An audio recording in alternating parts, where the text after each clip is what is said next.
Herkese merhaba, uroloji uzmanı Ömer Erdem Akkaya. Bugün anlatacağımız konu fonksiyonel hipogonadizm, yani testosteron düşüklüğü. Ama testosteron düşüklüğünün de kendi içinde ayrıldığı sınıflar var. Organik hipogonadizm, fonksiyonel hipogonadizm diye.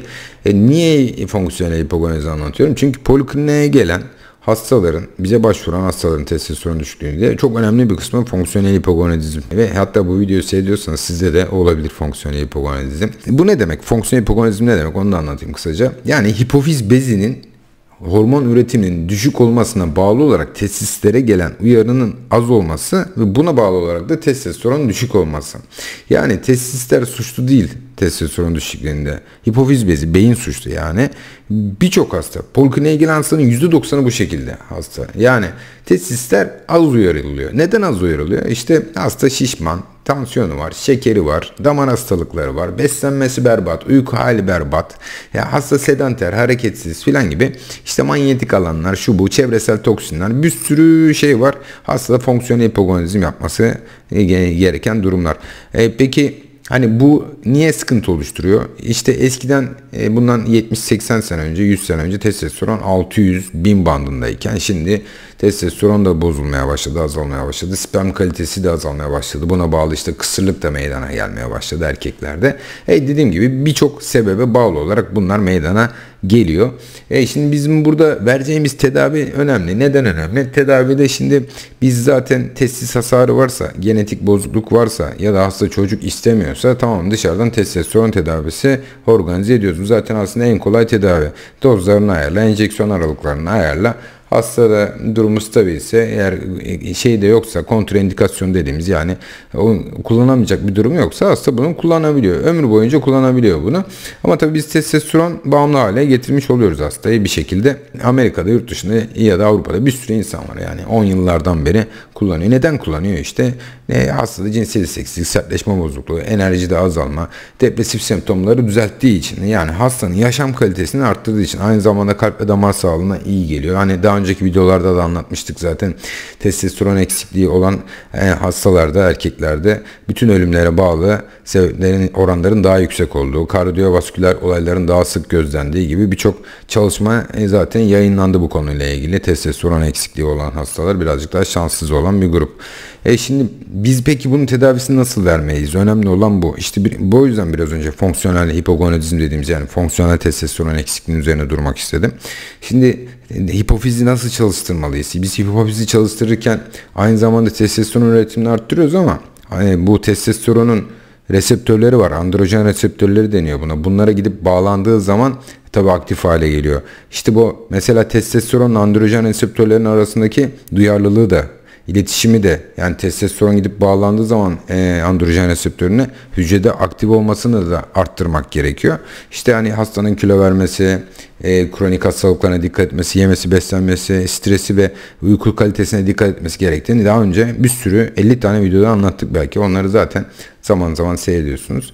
Peki biz ne yapıyoruz burada? Yani daha doğrusu ben ne yapıyorum? Çünkü hani burada birçok doktora gidiyor arkadaşlar. İşte oldu, olmadı, şöyle oldu, böyle oldu. Diğer doktor arkadaşların tabii ki fikirlerine saygım var. Benim yaklaşım birazcık daha farklı oluyor. Neden? Çünkü ben şöyle düşünüyorum. Hastaya ben, eğer bu şekilde gelen bir hastaya testosteron tedavisi vermeye kalktığım zaman, o Leydig hücreleri, testislerde testosteron üreten hücrelerin ismi bu, zaten zar zor çalışıyor. Ben bir de mesela üzerine testosteron verdiğim zaman hastanın bu Leydig hücrelerin fişini çekmiş oluyorum ve bunlar çalışmıyor artık. Ve daha da küçülüyor, azalıyor. Leydig hücrelerin sayısı azalıyor, fonksiyonları yavaşlıyor.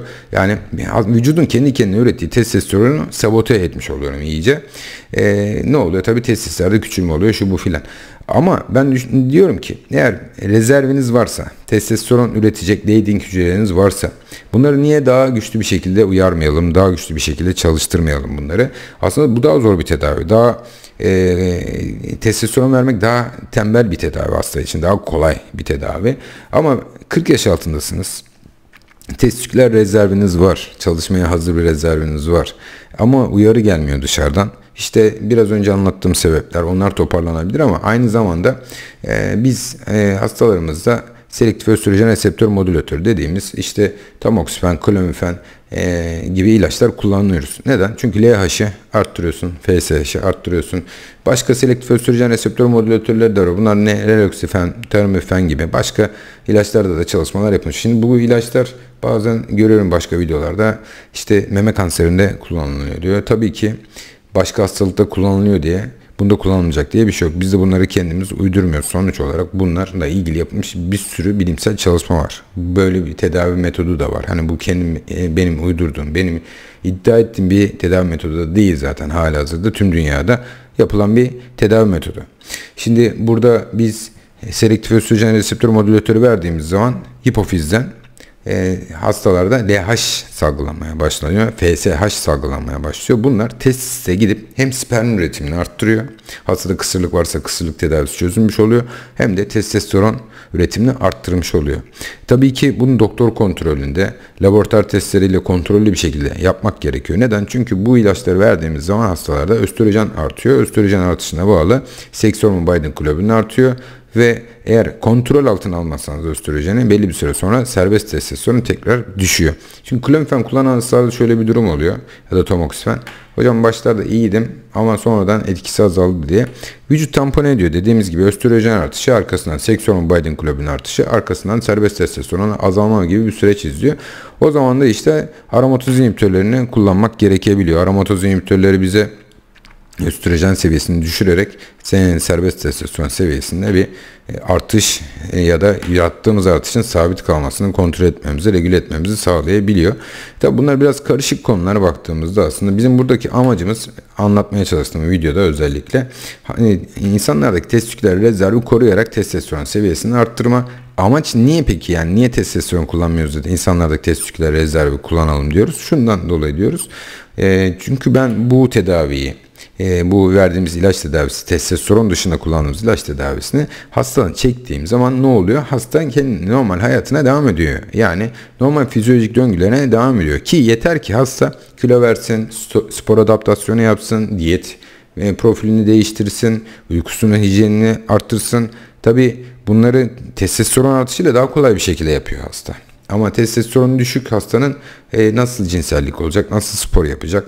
Spor yaparsa kendini zaten halihazırda sakatlanma riski daha fazla oluyor düşük testosteronda. Yani vücudun adaptasyon mekanizmalarını kullanarak biz hastayı normal fizyolojik seviyelerine çekmeye çalışıyoruz. Yani dediğim gibi testosteron tedavisi en kolay kısım oluşturuyor aslında. TRT tedavisi testosteron replasmanın en kolay kısmı.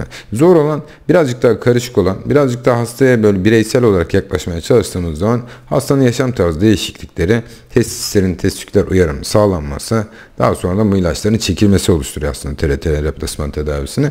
Dediğim gibi bence en mantıklısı bu. Ya zaten bizim amacımız da burada testosteron seviyesini fizyolojik sınırların birazcık daha üst sınırına, işte 600 ile 1000 bandına çekmeye çalışmak. Bir de tabii şu da çok önemli. Baktığımız zaman testosteron tedavisi alan hastaların birçoğu testosteron replasman tedavisini belli bir süre sonra bırakıyor. Neden bırakıyor? Bakıyorum ki mesela hastanın testosteronu 200 bandındaymış. İşte onu çekmişsiniz 350-400 bandına çekmişsiniz mesela. Şimdi bu hasta çok fayda görmeyebilir. Ama mesela hastanın testosteronu 100'dür de siz onu 400-450 bandına çekmişsinizdir. Hasta ciddi bir fayda görüyor.